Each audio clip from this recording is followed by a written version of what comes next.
Whoa.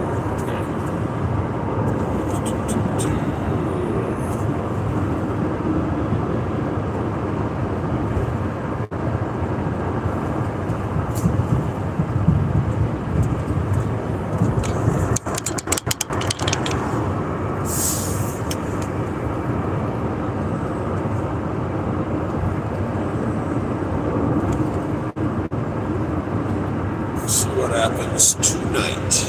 I got nobody on. Nobody at all.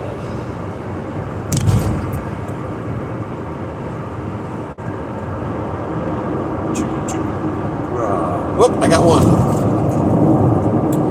Currently northbound on 55 here. I think I'm in Mississippi. I just came out of Jackson, and they're gone.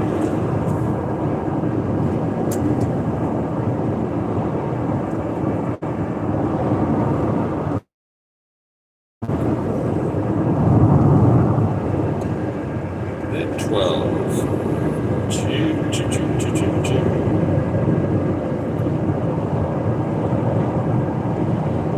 Waiting for someone to jump on here before I start babbling. And babbling I do.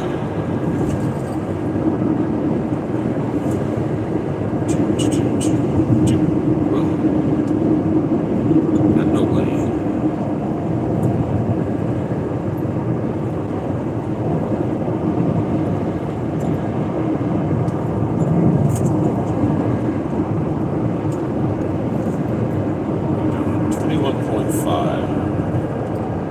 I don't know, not the best mileage, but okay, I guess.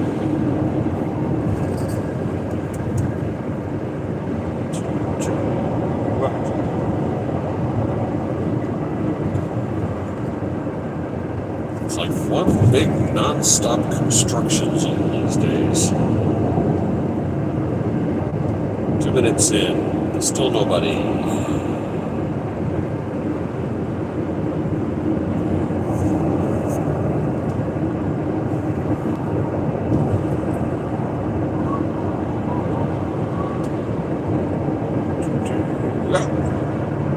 I got one. Slow start. Yo, how you doing? Howdy back.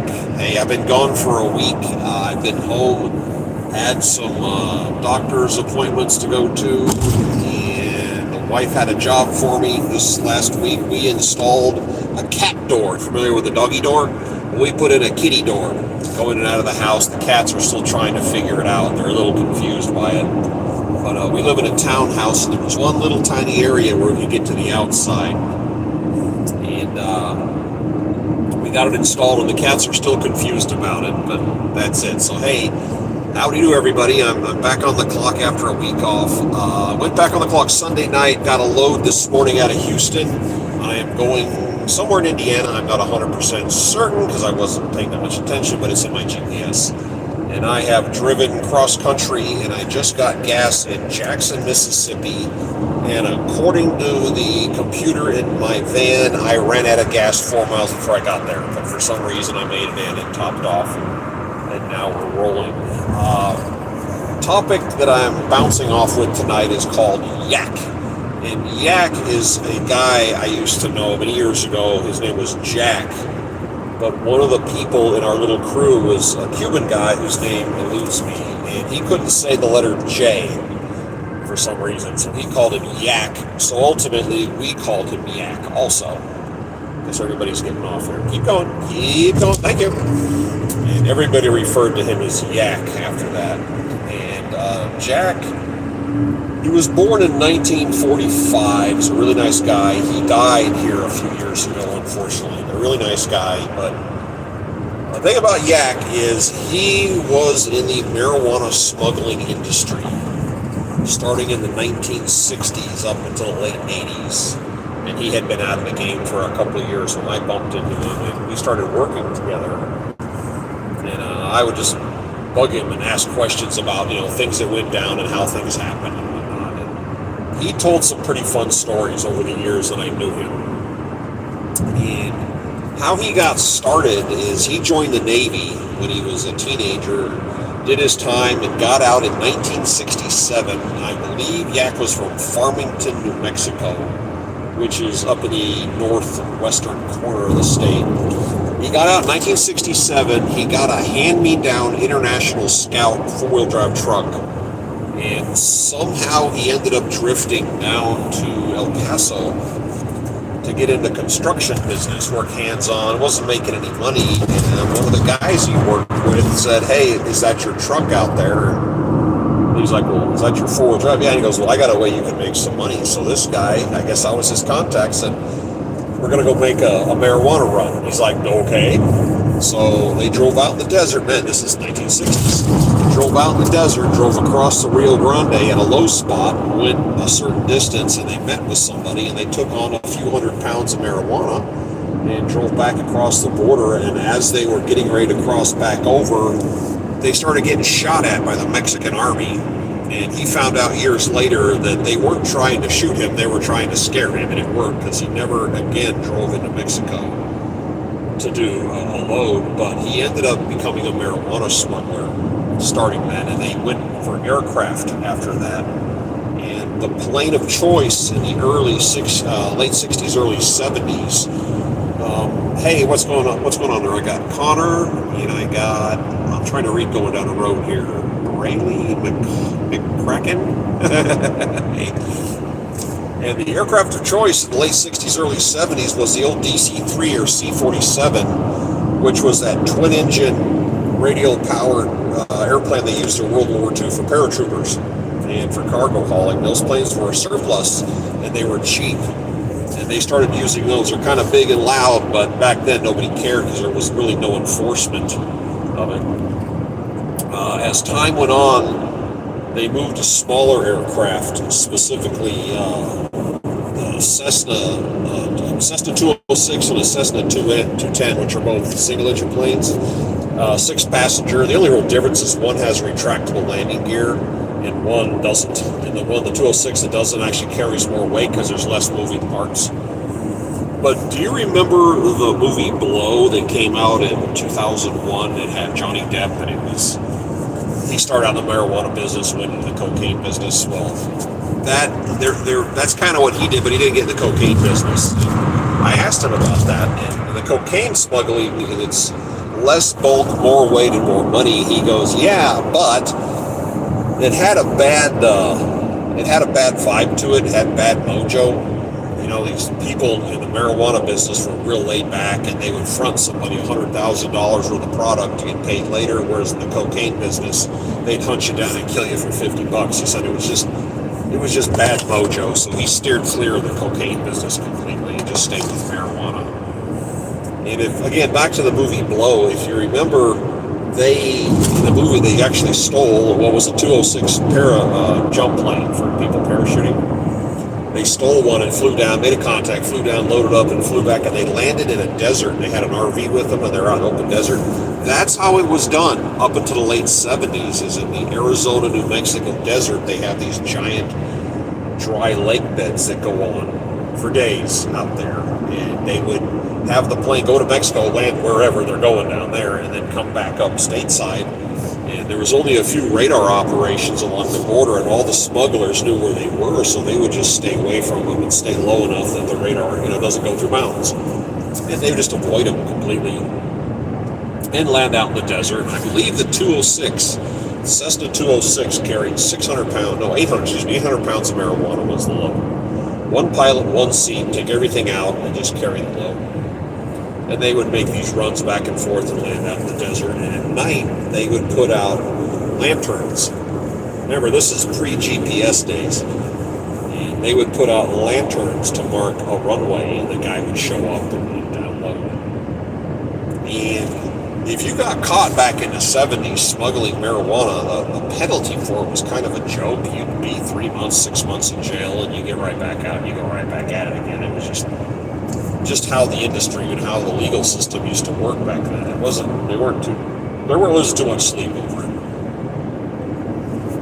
So he got caught a couple of times on and off, spent a little time in jail. And what happens when you go to jail is your crew, the people you work with, drift off and they go work with somebody else. And maybe they come back to you, maybe they don't. There's no pattern to it. But he would have this crew of people around him.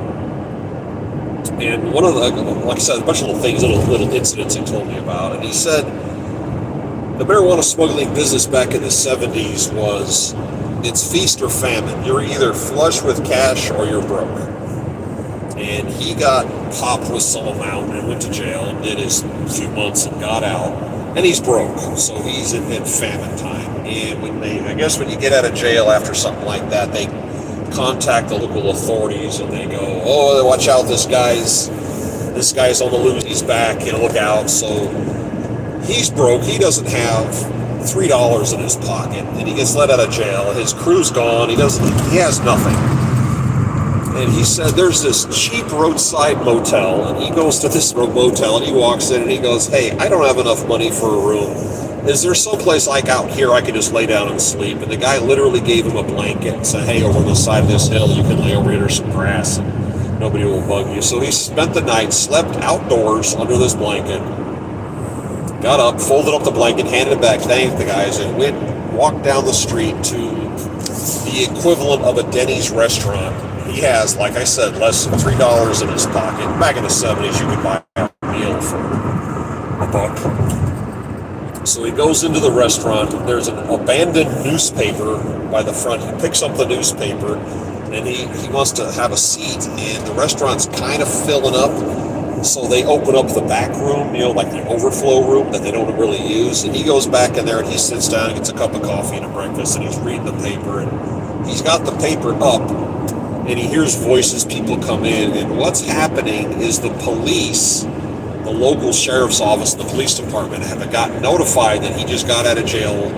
So since he's kind of a known person and he's a big time mover, they're ready for him. They're having a briefing in the room that he is sitting in. And he's kind of listening, but not. He's reading the paper, and then he hears his name, and he stops and pays attention, and they're talking, and they're like, okay, watch out for this guy. He's super sophisticated, and he's, big time, and he's gonna this, and he's gonna that, and watch out, he's, the sneakiest, blah, blah, blah, blah, blah. He drops the paper and looks around, and there's like 15 people in the room, a guy giving a speech, and there's a little pop-up easel stood up with all this information and a photograph of him, and he's looking at the guy, and then the guy's eyes get big, and they all turn and look back at him, and here he is, supposed to be this giant, sneaky, sophisticated, just happened to be in the same room where they're giving this briefing. He goes, they quietly stood up, picked up their stuff, and walked out of the room, just like, oh my God, this guy, he figured out where we're having the briefing, and he's laughing. He ended up leaving, going on the party. I said, I'm laughing my ass off, because just the odds of him happening to be in the same room, just a coincidence. But he had nothing going on, but they were absolutely freaked out by him over that. But out in the desert, what happens in that business is you have a tendency to get bigger and bigger and bigger. And two of the big loads he told me about, one was, again, late 70s, they used a DC-6, which is the airliner they used, the last propeller-driven airline planes before they went to jets, which is the 707. It's a big 4-engine passenger plane. It's got, I believe, 110 seats. So you pull the seats out, and you pull the floor out because the cargo bay is underneath, and it's pressurized, which makes the walls double thick. You strip the interior, you make it as light as possible. Your payload in an aircraft is people, pilots and passengers, cargo and fuel. There's your three things that make up your payload. So which can you reduce? You reduce the airframe weight, which is by peeling out everything you don't need that's part of the aircraft. Your payload goes up. They put 35,000 pounds of marijuana in bales in this plane, took off somewhere, and they set up there. They're out in the desert, middle of nowhere, in the middle of the night. They put out their lanterns. And if you've ever been out in the desert at night, you know that sound, a dry, very, very dry desert, sound travels. I mean, it travels a long way. It sounds like, you're standing 200 feet from somebody. It sounds like you're yelling. So you whisper, and they're doing something very illegal. They've got 2 tractor-trailer trucks waiting for this plane to come in. And they're whispering because, it's serious business. And here comes this massive 4-engine plane that you can hear from 2 weeks away. And it lands, and it is loud, super duper loud. It lands, and it turns around, and it taxis back to where they are, and it shuts off. And it was like ear-shatteringly loud. And Yack turned to the guy next to him and yelled at the top of his lungs, "I'm certainly glad we're being quiet out here so nobody will know what we're up to." And they unloaded 35,000 pounds of marijuana, got it in the trucks, and got out of there. And he did mention another time he got popped with a DC-3 or DC-6 big plane. And one of the pilots was playing, it's got a turbine engine, and the turbine engine has what's called a bleed band on it. It's literally a gigantic rubber band on the motor. And if you're producing too much power, that bleed band will open up and kind of, for lack of a better word, make a farting sound and let the air pressure out. And the plane had been shut down, it was cool, the engine was cool, and the guy wrapped his finger around the bleed band and he was pulling on it back and forth. He goes, "Hey, look, I'm exercising." That guy, don't know his name, that's the guy that founded the company Solaflex. Remember the rubber band workout machines? That's the guy. And he made his startup money in the marijuana business, which I thought was kind of funny. But they were doing these loads out in the desert for the longest, and that, I think I talked about this once previously, but when they would do that, that's when they had the designated drunk driver. There was somebody out there driving a big car whose job was to drink whiskey. So if anybody showed up that wasn't supposed to be there, he would go crash into them and go, "Oh, gee, I didn't know you were out here." So everybody else could get away, which I thought was kind of interesting. But he was talking about being followed. In the mid-'80s, he owned a Buick Grand National. If anybody remembers those, that's a high-performance car called the Grand National, known as a Grand Nasty. It had a turboed V6, and for the era, it was a really fast car. And you can find them for sale. They're extremely expensive. They only made them in 86, 87. You can find them for sale. They're like $35,000, $40,000 used. But he had one of those really fast cars, and this is pre-GPS, pre-cell phone era, all that stuff. Well, he's looking in the mirror, and he realizes he's being followed. And he's got one of his running dogs with him. And they're in El Paso, heading out of town to the west, and they pull off the road. And back then, you'd walk into a gas station, and they would have a giant map on the wall. It was like attached to the wall.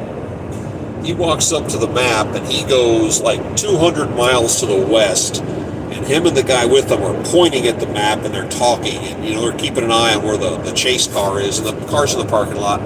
One of the guys gets out, and he just happens to be in the store walking around, and of course he's paying attention to what they're doing, and they're gesturing at the map on purpose. 200 miles down the road, go up north, and he's kind of like swirling his finger in some part of the desert that he has no intention of ever going to. And he knows these guys see, so they get back in the car, they hit the on-ramp going west, and they just smash it to the floor and completely outrun the chase vehicle, go down one or two exits and pull off and hide and wait. And of course the car that's following goes flashing past them to the west, and then they turn around and go back into town, back to El Paso. Like, oh, that'll give them something to do. Gonna go down and turn up and go wherever they were pointing to nothing. So that's just kind of the game they played back then. But he got completely out of the business. In 1988, the U.S. government, Customs, put up the aerostat balloons.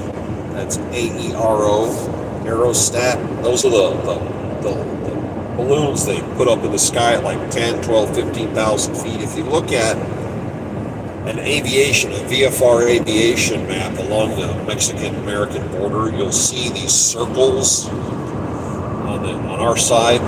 It'll be circled. It's a restricted airspace. It's little blue dotted lines, and it said tethered balloon to 15,000 or 10,000 feet. You can't fly through that area. That's what that is. It is a tethered radar station. A radar shooting down, looking for aircraft, and they're spread out all along the border. They came out in 1988. They spent $500 million putting up these balloons, and the smugglers all stopped. They thought, okay, they just cut us off at the knees. We can't do anything anymore. Well, it turns out they don't really work. If the winds are over 40 knots, the balloons come down. If there's inclement weather, the balloons come down. They literally would pay somebody to sit in an apartment that was close by.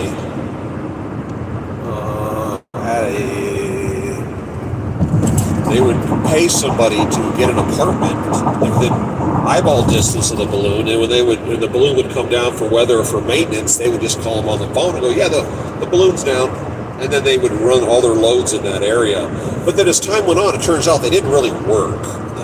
The technology wasn't there or something. They just, look down radar is kind of a wishy-washy thing, especially with slow, low-flying aircraft. So I don't think they actually worked. So I knew there used to be one in Louisiana that was watching the Gulf, and I know it came down.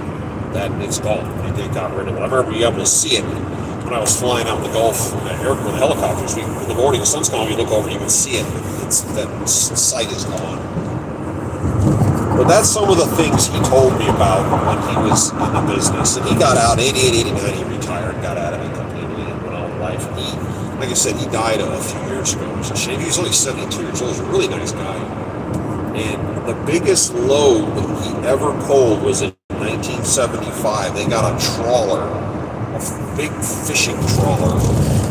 And they took on, I believe he said, 60 tons. And they motored up the East Coast and unloaded it. And if you play around online, look up a book called Folly, Folley, Folly Cove, Cove. I don't remember the author's name, but Folly Cove is about that group of people he was a member of, and it names him. He's the tall, skinny guy with the big bushy mustache. Very tall. He's my 6'4". He's thin, and he was skinny in the '60s, and he was skinny last time I saw him a few years ago. But he died a few years back. And his name is Jack, and you'll see reference to him, and there's pictures of him in there. But that's the guy, and a dude wrote a whole book about it, which I read, which was phenomenal. And it made reference to bits and pieces of stuff that old Yack told me about. But yeah, Folly Cove. All right, well, that's just what I wanted to babble about tonight as I go up the road. This says if I keep going, I'll get there at 3 o'clock in the morning. What time is it? Holy crap, it's only 7:30. Well, I got to get this up there by 9 o'clock, so I'm going to drive tonight until I drop. And then I'll get up when I have to and finish this run. But at least they're sending me back up to the core, the northeast part of the country, because I'm going to Indiana, and that's about as good as it gets. All right, I'll catch up with you guys later.